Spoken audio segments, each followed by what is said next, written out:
Welcome back to the Lift Free and Diet Hard podcast. I'm your host, Andrew Coates. Join me along with industry leaders and friends on a quest to get more people through the gym door and eating and living healthier. Join me where evidence meets empathy while rejecting fitness industry fads and extremism. Let's begin. My friend, Yves Guzman. It's great to see you here on screen for everybody listening, audio. And for those of my listeners who are not overly familiar with you, you are a former clinical lab scientist. You lost 150 pounds. We're going to talk about that. Okay. And then you turn nutrition coach, and then you turn mentor and public speaker. And you and I have spoken at actually numerous events together, including Raise the Bar in Dallas, Real Coaches Summit, our friend Aram Gregorian's event, Luca Hosevar's Vigor Summit. So it's an honor to have you on. I know. I'm glad to be back. Hey, everybody. All right, I pulled this out of your media, so here's a quote. I'll read it. It's someone else saying to you, quote, "You look happier." You said, "Thanks. I stopped blaming my schedule, my genetics, tracked my damn macros, and started acting like the results I wanted were mine to earn." Yep. Talk to me about that. Tear it apart. That's me. I mean, I was like the typical person, right? Wanting to lose weight, thought it was genetics, my family, made up the stuff like I'm big boned. You know what I mean? Like it runs in my blood to just be, overweight. I'm always going to be fat. No matter how hard I work, I'm not going to be able to lose weight. Like that's something that I don't deserve. And I realized it was just another excuse after excuse to just not do the damn thing because it was uncomfortable. It was hard. I didn't want to wait for results. And I honestly, I didn't want to change. I wanted to eat the crap I was still eating. But then I recognized that other people were doing this once they were committing to the results that they really wanted. And so I just grabbed my life by the reins and went after it. And here I am. I earned that shit. There's something you said there. I didn't want to change. And that's an admission that few people will make because there's conflict between the goals. I want these things. I want to be lean. I want to be healthy long term. But you actually openly stated, I didn't want to change. Do you think that's a Right. lot of what's going on with people? Oh yeah, absolutely. Like one of the big things, like I'm a macro coach, right? I track, I teach coaches how to help coaches because tracking gives us data. But when we track and we open up like our Macros First app and start tracking our breakfast, maybe there's something tasty we want to have for lunch. And once we see what the macros are and the fact that we're now heading to the point where we're going to be over our goals for the day, it had too much cheese, mayonnaise, butter, whatever the sauce is, the chips on the side. Once we see what we're tracking, we want to stop tracking because it will force us to make a change because of the awareness in the accountability of portions and what we're choosing. So a lot of people don't want to look at what they're doing under a microscope and really get that data because then it forces them to change the portion, not get that certain sandwich, ask for the man, you're changing all of the things that you typically love. And when a lot of people say I don't want to track, it's because they don't want to see it and then be forced to make that change. Like we want food because it's comfortable. We celebrate with it. We do events around food. Like no one wants to give up the stuff that they want. So for someone to say that that's not true, I mean, all of us have a little bit of that in us, right? We have things we don't want to give up. Is tracking hard? Is it technically hard to do? With the Macros First app, absolutely not. No, absolutely not. A big thing I typically get from people is it takes too long. So I have put that to the test every year. And I have tracked my food for a day and timed how long it takes.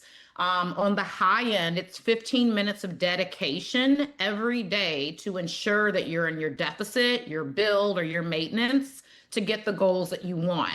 But once you start tracking, it memorizes your favorites, the portions, the brands. And it takes me now 6 minutes a day to track. And most of us are scrolling more than an hour on social media. You can sit and track on the toilet. Like you can get this done. It's not hard. So no, technically not hard and not a lot of time. So it's a story people tell themselves about it being hard to protect them from everything you just said, which is not wanting to change. Yeah. Yeah. It's true. Definitely true. This episode is brought to you by Macros First. I've always struggled with nutrition tracking apps, even the slightest hassle or friction, and it breaks my habit. That changed with Macros First. When I tried it, I told my friend, the founder, Jacob, quote, this is, well, let's just call it a certain other app on steroids. It's the easiest app to use, and it has a free barcode scanner, which if you use tracking apps, you know this is a really big deal. I recommend Macros First to all my clients and friends, and even had them sponsor my 2024 conference. Here's an example feature that I love. The verified food database. Remember using other apps and searching for a food only to find 10 to 50 similar options with different macros, not knowing which one to pick? This kind of friction is the shit that made me quit tracking altogether. Macros First, every single food item in the database, over 3 million of them, is human verified. No junk entries, so you can trust the numbers. Plus, that free barcode scanner makes logging faster. And if the barcode doesn't turn anything up, just point your camera at the nutrition label and Macros First will extract all the nutrition info instantly. All this just makes tracking easier. And while Macros First's premium version is incredible, free to user, the basic version, which is nowhere near basic, is free to use. So you can go to either the Apple Store or Google Play to download. Let's go deeper in the story side of stuff. So let's go back to you. Before you started losing weight, before you changed lifestyle, were there any stories you remember telling yourself? You open up with a bit of this, but any narratives that you believed that kept you in place from embracing change? With certain foods, I would tell myself I almost need this to get through the day. This kind of takes the edge off of my stress, like certain drinks. Starbucks, one, you know what I mean? Like getting your full fat milk, your full fat syrups, the extra whipped cream, whatever, you got a 500 calorie drink. I would stop on the way to work every day to get that drink, which could have been a meal for me. I'm petite, I'm smaller. 500 calories can go a long way for me. And I would feel like I needed that to function, to take the stress off, to kind of, take the edge off. The same thing with drinking, Pepsi, Mountain Dew, Cokes, like full sugar drinks. I felt like I needed that. The double cheeseburger and French fries, it was like a woo-saw moment, when I would eat it, like, oh God, this is good. Just stuff like that. I felt like I needed it to cope, but I was relying on food to be the answer and finding comfort in that than other stuff. So that's just like one of probably 100. I mean, there was so much that I used to tell myself subconsciously, but I was telling myself that stuff. What else? What else was powerful? What else fought you when you wanted to change? I was meant to be overweight. A lot of people in my family are overweight. My parents have been overweight. My dad is now down 50 pounds. I coach my mom. She's down 85 pounds. My sister has lost an incredible amount of weight. And, their weight loss came after. But my weight loss came first. And I was like, the way that I grew up, the foods, the cultural foods that I was eating, I felt like I had to stick to those and couldn't make modifications. It was almost accepted to be overweight. And I thought that was just how I was going to be. Like, you get to the point when you're 21, 23, 24 years old, and you've been overweight by anywhere from 50 to 150 pounds, you start to believe that stuff. I really thought that there was like no way I was going to be able to lose the weight and keep it off. And then when I would start diets and family members and friends would see that, they would just say, so how long is this going to last? How long till you think you'll give up? You're going to be having, XYZ next week. Like, this is going to be short-lived, but go ahead and do that. Like, I literally lost support in family and friends over that. And eventually I had to show them, I had to show myself, and like all these lies that I was basically coming up with as a reason of not being successful. I would use it sometimes as a reason to just quit. When I'm like looking at the cheesecake and I'm like wanting some French fries, I would use that almost as an excuse of, you're not going to really lose weight. You haven't lost any so far. You've been overweight this long. Have the cheesecake. And then I would start all over again, like starting over every week. This episode is brought to you by Just Bite Me Meals. I work long days and I won't compromise my client experience or sacrifice my workout, sleep, or nutrition. So I needed quality and reliable meal prep service so I could save time on cooking and shopping and have more time for the stuff that matters. Net out the cost of groceries, and the service isn't as much as you might think. And regular impulsive food delivery apps, eating out, that costs way more anyway. I get more meal variety and less dishes to clean, and I've been referring clients to Just Bite Me Meals for a long time, and I recently started ordering myself. Food is great. The beef brisket tacos are my favorite so far, and there's a lot of menu choice. Your calories and macros are listed. The portions are great. You can order custom meals. They deliver to your door, or you can pick up from the storefront.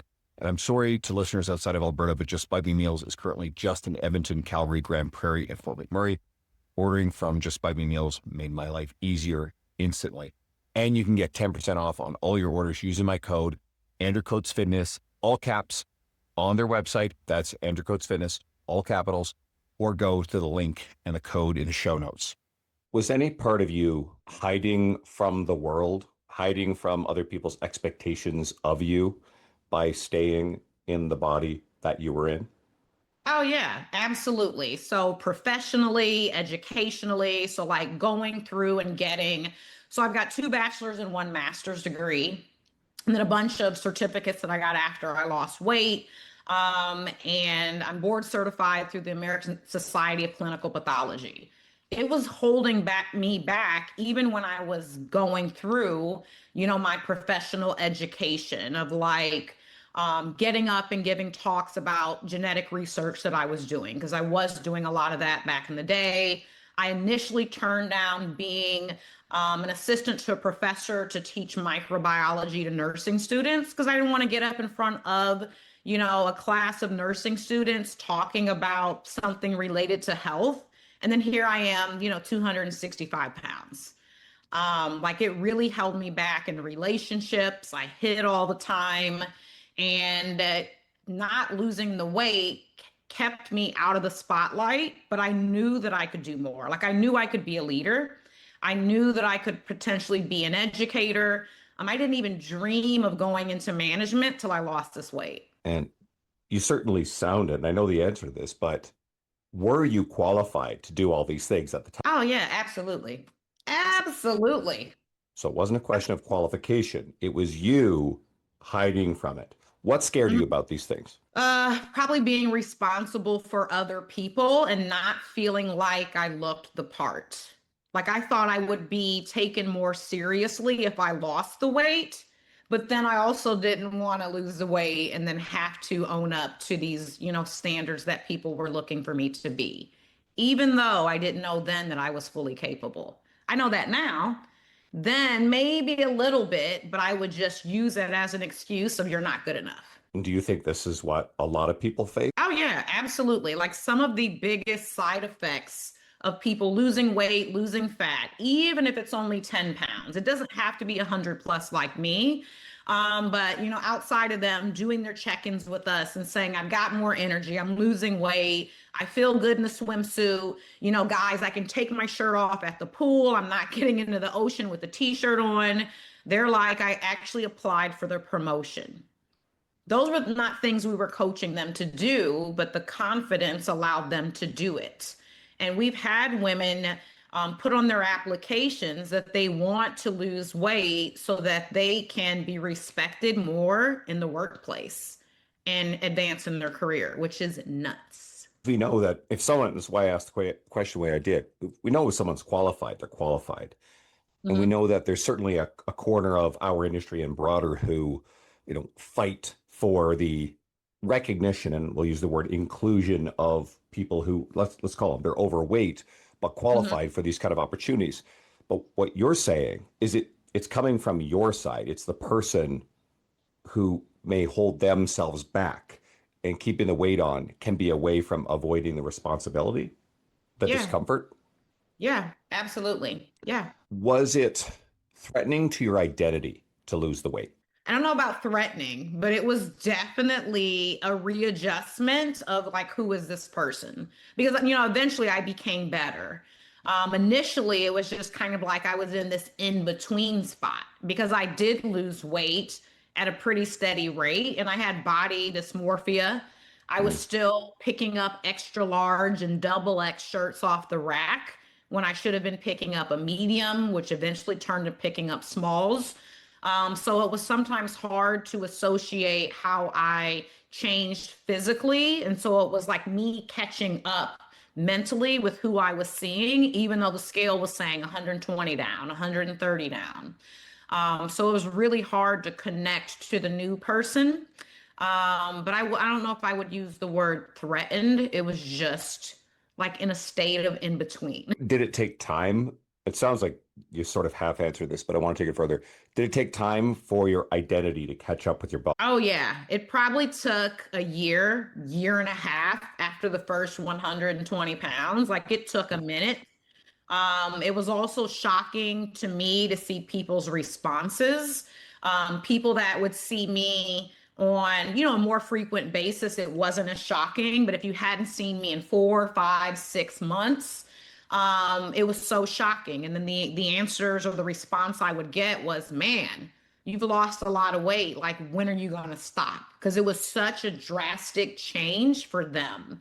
And I think I still at that time was like a size 10, a size 8. I wasn't skinny. I was a little bit bigger than average. I think I was still then maybe 160 pounds. And it was like, when are you going to stop losing weight? Like, then it became to them like, am I on this like weird quest where I'm going to damage my health? So then that kind of shook me because I didn't realize I looked that much smaller. People were, implicating that I'm too small. But my BMI was still high. I was still overweight, just a little bit fluffy. I'll just use that word, not to offend anybody listening. But man, it took a year and a half or more to kind of adjust. And then I continued to change once I started, strength training. Was some of this sounded almost like it was a touch negative? Was any of the feedback negative in the way that you could tell people were uncomfortable with it? It was like they're looking in the mirror of the things that they have been unwilling to confront for themselves. You're nodding yes. Tell me more. You nailed it. It was a lot of people that realized that I actually did like the hard, healthy, honest work. And then they were looking at themselves like, should I be walking more? Should I go for a run every now and then? Should I switch to some diet soda? Should I go lighter on the mayonnaise? Like Eve is counting her potato chips. That was the biggest thing that my friends noticed was me counting potato chips. Like I can't get past remembering that moment of me counting them and then eventually weighing them. And they're like, the bag is not going to kill you. You can eat the bag, just eat the whole bag. And I'm like, no. And so there was a lot of negativity, and it took a while for people to accept it. And then eventually, the people that remained in my corner, they were definitely supporting me and have now been happy for me. But the initial response was kind of negative. Did anybody actually say, like, you're counting potato chips? Did anybody ever say to you that this was unhealthy? I mean, the irony being, and again, I think there could be room for potato chips, but the irony is counting the potato chips is unhealthy, but that same person wouldn't think it's unhealthy to eat them. And that person also might be themselves, overweight and engage in a lifestyle behavior that itself increase their long-term metabolic health risk. And yet they're looking at you going, you're counting potato chips. That's not healthy. Did you get that? Yes, Andrew. There were people that told me to my face, at least 3 people that said, I think this is obsessive. And I was 165 pounds, 5'1", and I had people tell me that this might be a little too restrictive, and I've gotten obsessed with this quest for health. I'm obsessed, which I could, give 2 shits about. What do you think? But let's break that open because I think it's a word I like to reclaim it a little bit because it has a negative connotation. I'm fine with, being obsessed with my health and fitness and strength training, what have you. I don't give a shit about the stigma of that word. But what do you think about when people wield that word? What's going on? There's so many things. Sometimes it's a reflection of people wanting to do something similar, whether the goal is as big as 150 pounds like me, but they feel like they can't do it. Or just a shock in where my priorities lie. Like there's a lot of things in life that I would love to do that I know that I can do, but I haven't done because they're not a priority to me. So for example, my husband Randall took up golfing a couple of years ago. I suck at it. I'm not good. I got the cute outfits. I got the equipment. I don't know what the hell I'm doing. It's not my priority, but I do, it's something I know I could become probably great at. Like I think a lot of us can be great at things, but it's not my priority. I'm not obsessed with it right now.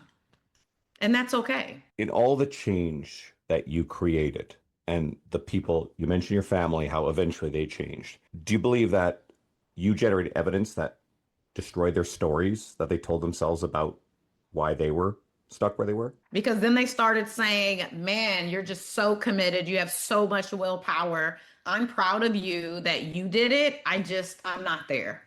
So it did change. And that was what led your family to be willing to make changes. But I'm guessing, based Hmm. on what you said, there was a lot of people that weren't willing to make those changes.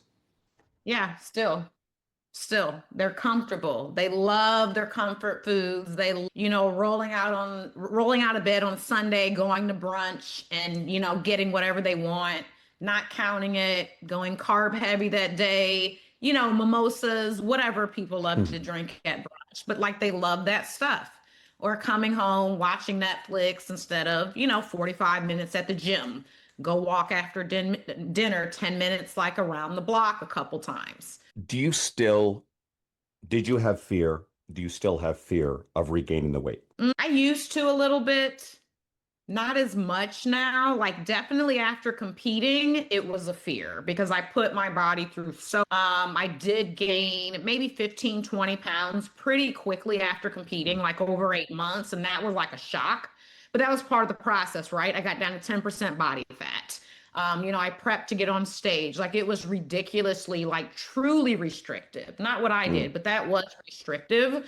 But I've literally become the maintenance queen, whether I'm tracking or not tracking. Like I am incredible about maintaining my weight. It's so flexible, it's so natural. Like it's so easy for me to maintain weight. Does my weight, fluctuate plus or minus 8 pounds? Yeah, I mean, it happens.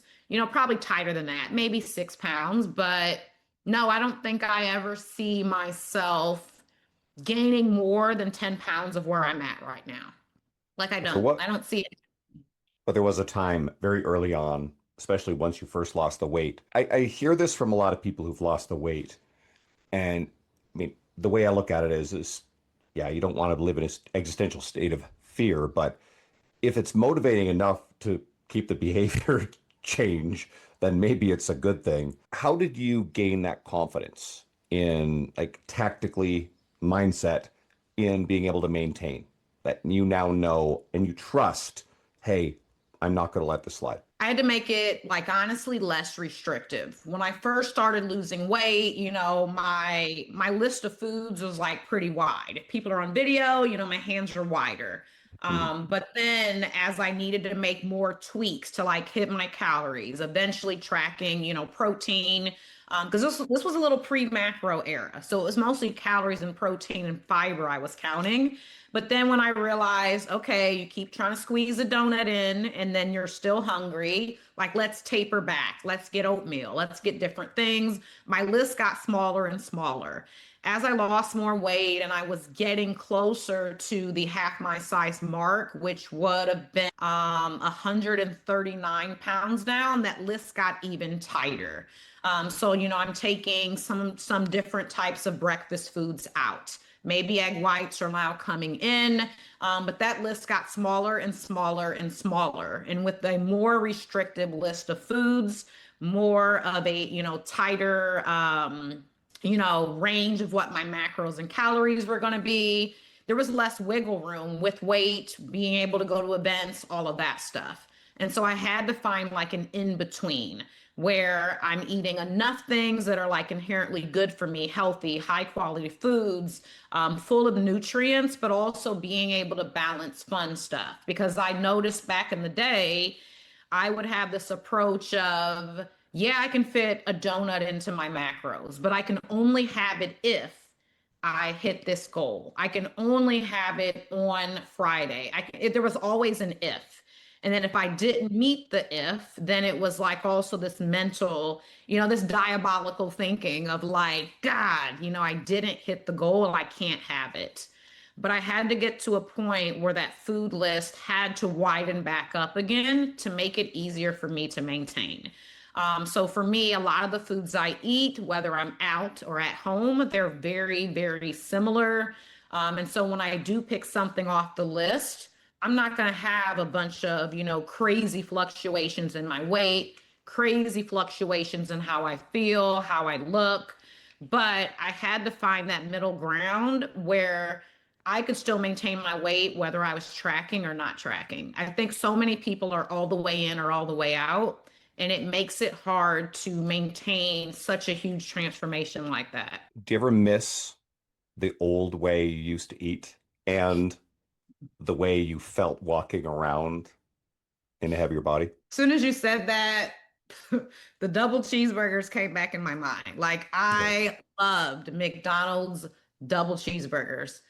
They're kind of gross, but they're also good. Those little diced onions, the melty cheese, like man.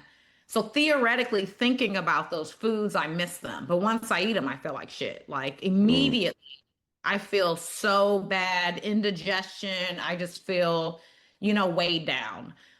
So, theoretically, sometimes, I think I kind of miss the foods, but I do not miss how I felt, how I looked, feeling sluggish, wearing all black all the time. Like my friends would probably say the biggest thing that changed about me was like adding color to my wardrobe. Like even wearing a white shirt was huge. I would carry bags in front of me, like my purse, a tote to hide my stomach. When I sat down, the tote would be on my lap to kind of cover up the rolls. God, I waddled when I walked. Again, no offense to anybody, listening, but I've been there. I have been that person that waited till everybody left the room to be the last one to walk out because I was just so uncomfortable. So I don't miss that stuff. I don't miss wondering if the belt will clip on the airplane. I don't miss any of that. Wow. Well, we talked about you hiding from career advancement responsibility, and you just talked about hiding, trying to hide yourself, your physical self. Were there any other ways that you played small or hid from the world? Yeah, not applying for promotions, not wearing things that I could find in my size that might make me stand out and get attention. I wasn't really posting a lot of stuff on social media. If I did, my kids were on my lap in front of me, but like Mm. professionally, socially was like huge. Like I really just kind of hid in the background, and it became a shock to a lot of my friends and family.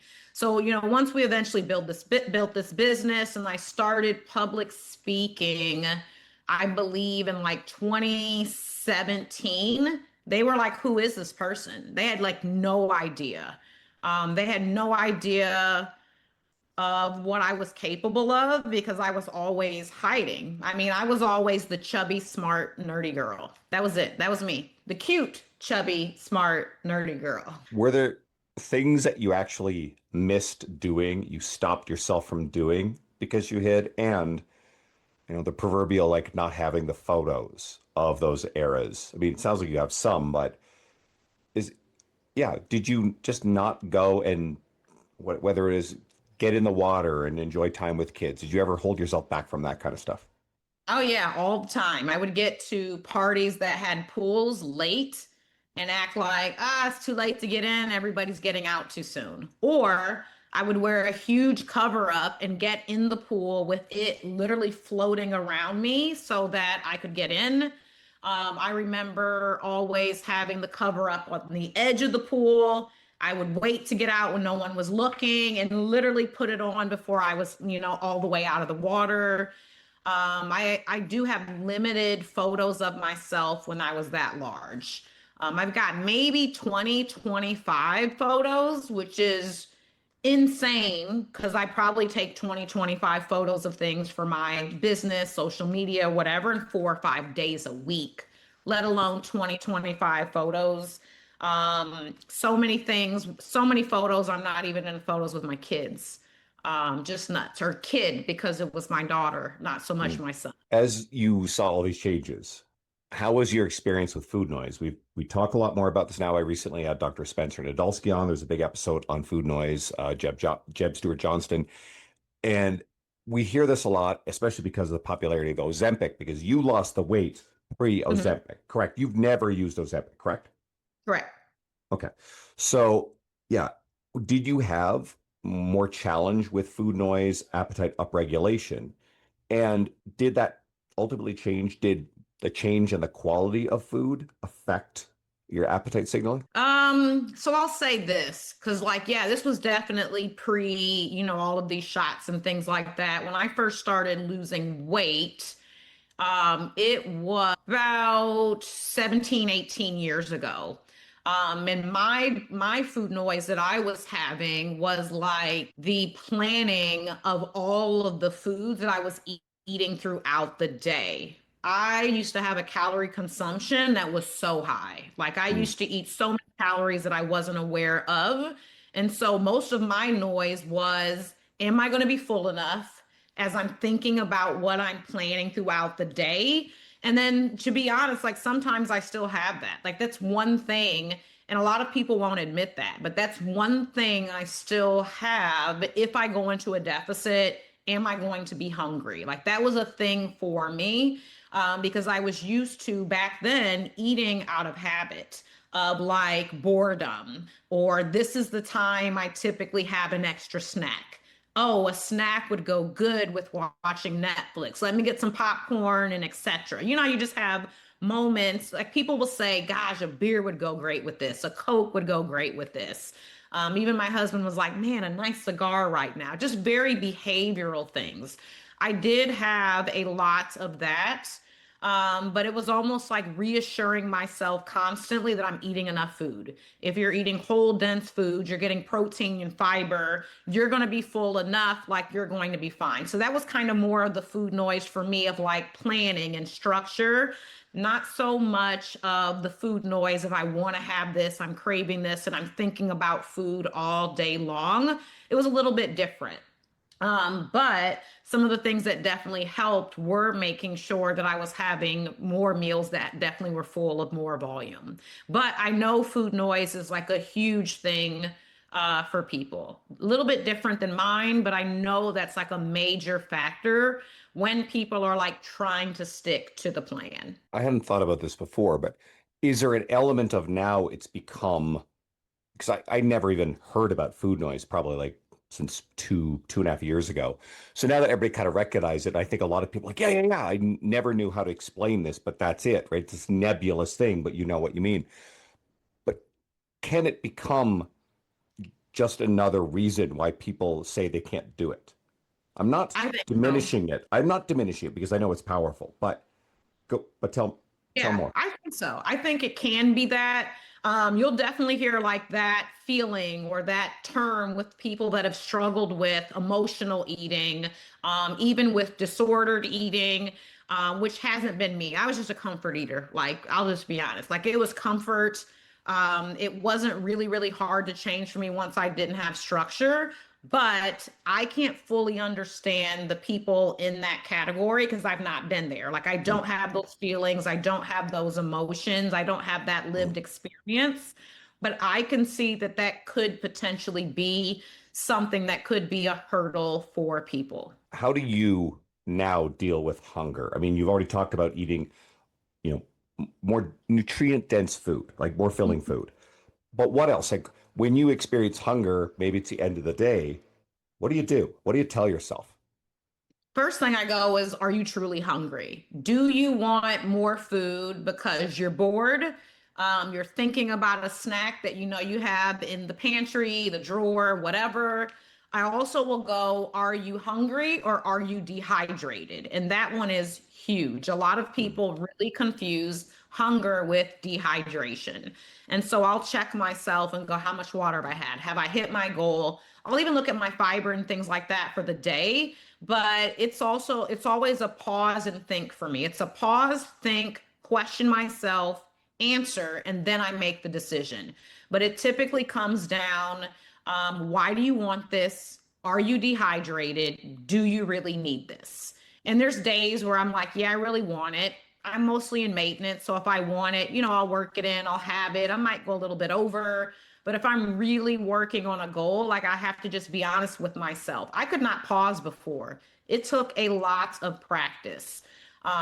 It took a lot of practice to have like a package of Oreos in the house and to only eat two or three or four. Because I could knock out a whole sleeve every single day, like easily. or like Ritz crackers or tortilla chips, like anything that's like crunchy cracker and it's a bag and it's open. It took a lot of time for me to learn how to pause, ask myself, but a lot of that became easier once I saw the results I was getting from sticking to the plan. So a lot of it was kind of a reward mechanism for me. This leads perfectly into the question I was going to ask. So, did you find that you biased towards action and generated proof, and then that fostered belief, or did you spend a lot of time thinking about and planning and then made changes? It was the action and then the proof that kept me believing that I can do it. Because I would always give up by 2 weeks. And every time I would get to 2 weeks, I would go, can you keep going? And finally, I made it to 3 weeks and I started seeing results. Because you're not going to like lose weight, an incredible amount that you'll see in a week. But I knew what to do. There's less information on the internet back then than there was now. Like you can get a plan instantly. There's really not, to me, to me, there's not a lot to think about anymore, right? You can get information within 5 seconds of what to actually do. I just needed to follow it through by taking action. And every little small result I got led me to believe like you can do this. This feels good. You want to keep getting this feeling? Well, you got to keep doing this stuff. And so I literally just had to keep putting it on a repeat. But I was always just giving up too early and listening to all the excuses I had. Those things were the biggest roadblocks for me. Like I needed to just get a little win. And then once I did, like after I hit 3 weeks straight, that was the last time I gave up. Was it a similar experience when you started stepping into the career on coaching nutrition? And then when more women started coming to you, about their business and how well you were doing. Yeah, absolutely. Same thing. Because at first it was like, can I help these people? Can I coach people? Can I coach people to lose weight? Can I coach coaches to build their business? How do I feel being on the hook? Can I show them the way? Can I get them results? In the beginning, it was scary. Like it was exciting because someone would reach out. They would, kind of hype me up. You're doing so awesome. Can you help me? The PayPal money rolls in, super exciting. And then it's like, oh my God, I got to do this. What if I'm not successful? And obviously, I was successful because I'm still here. Well, for context, I remember when I used to see this event. This is God, what, 2022, I think it was anyway. And the Real Coaches Summit, I saw a bunch of people. Dr. Mike T. Nelson, who I just recorded with recently, Stan Efferding, who was a recent guest, and a whole bunch of other people that I recognized. I'm like, wow, this looks like a great lineup. But there was a whole bunch of people I didn't recognize. So I ended up connecting with our now good friend, Aram. And you were one of the people. So like I remember having a conversation with him, and like there were these guests that I didn't know. And Aram says to me, he's like, she's the one who have most attendees coming for, right? And I remember when we got there, you must have had 60 plus women who were part of your mentorship who showed up, and you did something outside of that. But the event was full of your people. You were the number one draw at the first year of the Real Coaches Summit. And I thought that was cool. And of course, had you on the we connected before this event, and you actually then came to hang out at support the Raise the Bar, which was just a week prior. And then you ended up speaking at it later, and just that showing up obviously is cascaded as well. We also know that standing on these stages is not always a reflection of, it's not a driver of career success the way a lot of coaches think it is. But going back to the career success side of stuff, what phrase how to ask this, what kind of position did it put you in, challenge you to where you had to step into new, uncomfortable, bigger? Whew. Speaking in front of people, being responsible for people. Those are probably like the biggest things. Like even with Coaches Summit, even though a lot of those coaches, Real Coaches Summit, I had coached for a year, 2 years, 3 years. It was like the first time me seeing them. And it was almost kind of like the summation of like everything. And it was just like a huge wow factor.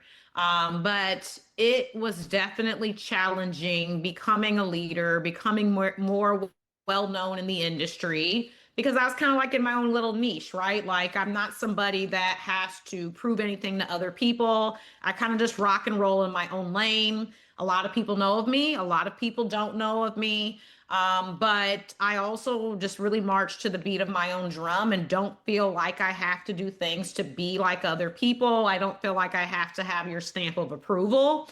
But to be honest, like it is scary sometimes starting to become more well known as a leader. And it's only because I care. Like I'm passionate. I want to do a great job.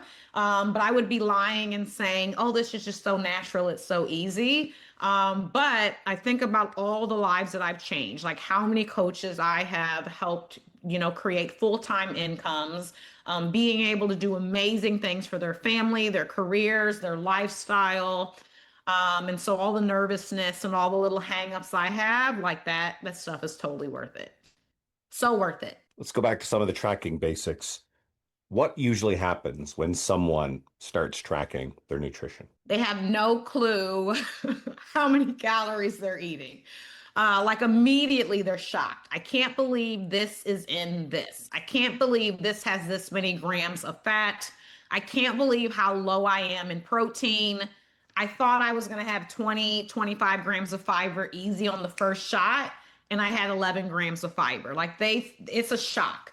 It is so much portion awareness. Like it's the biggest thing that helped me change was seeing what I was actually eating. Like that was the thing that did it for me. It was shocking, very shocking. It was something I was going to point out earlier, but it's a perfect time to circle back around to it. And how tall are you? I'm barely 5'1". There you go. So you're a small woman, okay? And this theme comes up. Came up with a client I was training this morning. And I've said this in various podcasts before, and it's an unfortunate reality.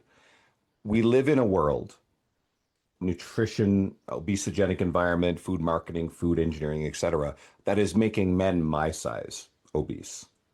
Mm-hmm. And the portion sizes are largely the same. The alcohol, the restaurant food, etc. What do you think it's doing to smaller women? And I think there's an element that women feel like it's unfair. What would you say to the person who's struggling with the feeling that it's unfair, especially if they're a smaller woman who needs, on average, less calories? Mm-hmm. I mean, I feel like we're all totally capable of taking some of those foods that we love and eating smaller portions and working them in. Because honestly, and this is my opinion, because I'm also a functional nutritionist. So I'm a very, very sciencey. I'm a medical laboratory scientist, but I'm also very holistic and I believe in like whole foods and herbs and all of that. In the beginning of time, like all the shit wasn't there. Like we're not really supposed to be eating these things. And they've become more tempting and more palatable over the years. And it's really on us to say no. So I don't really see it, and this is my opinion, I don't see it as being unfair. Like I think that we have to take responsibility of what we're eating. I don't see it being unfair. Now, if some of these foods are changing because what, might be in the foods and different things like that, and the quality of stuff is changing and not the portion, the calories, all of that, that's a little bit of a different story. But I really think that we are all capable of, making the choice to not have those things. So yeah, I don't feel bad.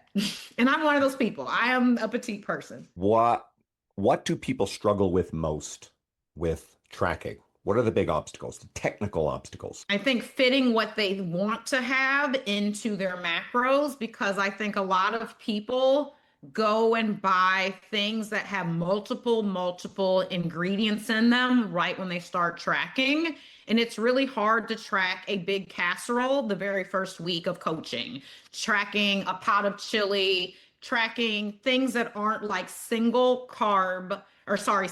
macro items. Like that's probably the hardest technically of like what I have bought, what I've made, and then entering 11 ingredients of what might be in that casserole. If you don't know how to kind of do the method of where you weigh the whole casserole, you divide it by the number of servings, and then you weigh that out.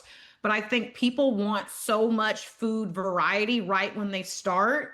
It initially makes them think that technically macro tracking is too hard, but it's just too many irons in the fire when they first start. It's definitely going to be easier to have the green beans and broccoli or the rice and sweet potato and the piece of chicken. Like you can eventually, upgrade or elevate to more, things that are a little bit more complex, fancier, busier. But I think technically people struggle when they have 1,000 different ingredients and things, or they're trying to estimate what they're eating out at restaurants. Well, you mentioned earlier about saving your meals, and you just alluded to there, if you build, so if someone were to take the time, and I've done this for there's a spaghetti recipe that I like, right? And then I tend to do the same thing for smoothies every morning, and I have one every second day. And so I know the amounts that are going in. So I spent just an extra, oh God, it was probably 10 minutes when I actually ultimately did it just one time, where I like scanned, in the case of like the pasta sauce and the tin of mushrooms I use, and like input like, oh, it's a red pepper. Okay, easy enough. And then what I have to do each time is just weigh the exact amount of spaghetti noodles, because it's very easy to overdo it on those. So it sets a boundary around it. So that's the one thing I do every time. But I have the standardized meal. And so then when I cook it, I make sure that the flexible part, which is the spaghetti noodles, because the amount of pasta sauce in the jar is not flexible. Cool, we're all good. And then I just auto-populate from that saved meal. And again, macros first. Again, shout out to sponsor. Love them. That makes it super easy. So a lot of the time where I'm eating the same things over and over, or a smaller, narrower group of meals that I might cook, and now I tend to do more meal prep. So I've got all the meal prep meals saved in there as well. So it breaks down that reason that, oh, it's really time consuming. Like we talked about that earlier. Yeah. Yeah. Saving those recipes, having those set meals that you can go and name them how you want to name them. That makes it so much easier. So much easier. Is there anything else people struggle with, whether it's technical stuff or just narrative stories they tell themselves around why they don't want to track? I think the technical stuff, one big obvious one is like people are weighing a chicken breast fillet, a salmon fillet. They're measuring a cup of something, cup of rice, cup of pasta. So they're doing volumes instead of doing like grams or ounces so that they can get the weight. That's going to be the biggest one. And then again, like I mentioned, they're estimating restaurants. The chef at the restaurant does not care whether they go heavy on the oil that day or light. You don't really know how much butter or oil is in the steak that you ordered. Even though you've kind of set all these macros aside for it, you probably don't want to know what's actually in it.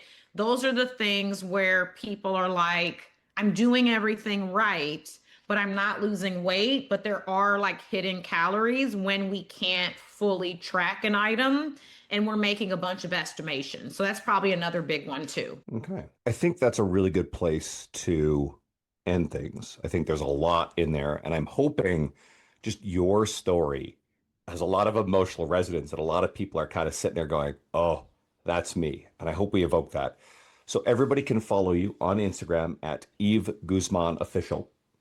Are there any other resources you want to point people? If they go to my Instagram account that you mentioned, my link in the bio has a ton of free resources, coach or non-coach. There's definitely an all about macros guide that also mentions macros first, which we both love. They're our friends.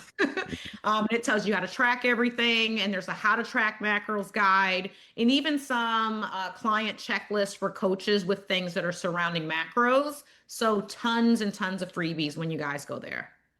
And like you said, you've got a lot of resources for the enthusiast and the coach, right? Because a lot of coaches listening as well. So thanks to you guys as well. Eve, it's always a pleasure to have you on. Thank you so much. I'm hoping that we'll see each other at a future event. We've spoken at so many together. And for everybody tuning in, there's probably someone in your world, you're listening to this kind of going, all right, this would be really good for that friend, that family member to listen. Help me grow this podcast, share it with them, drop it in their messages. Thank you guys so much. I appreciate you. Thank you, Eve. Yep. Thank you.